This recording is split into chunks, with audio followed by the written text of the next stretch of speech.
టేస్టీగా ఉండే ముంజులు సగ్గుబియ్యం పాయసం రెడీ అయిపోయిందండి. ముందుగా ఉడకబెట్టుకున్న సగ్గుబియ్యం, ఇవ్వండి ముంజులు, సబ్జా గింజలు, చక్కెర, చల్లటి పాలు, జీడిపప్పు, ఎండు ద్రాక్ష, యాలకుల పొడి, నెయ్యి అండి. ఈ మళ్ళీ ఒకసారి పొయ్యి మీద పెట్టుకున్నాం. మీరు వేసుకుంటున్నానండి. బాగా కరగాలండి. వేసామండి ఎండు ద్రాక్ష చూడండి, ముంజులు వేస్తున్నాను చూడండి, జీడిపప్పు, ఎండు ద్రాక్ష,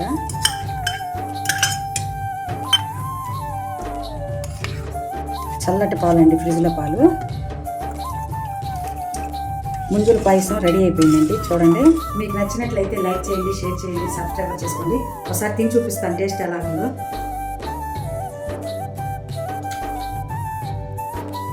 సూపర్గా ఉందండి. ఒకసారి చేసుకొని చూడండి. మీకు నచ్చినట్లయితే లైక్ చేయండి, షేర్ చేయండి, సబ్స్క్రైబ్ చేసుకోండి. Bye friends.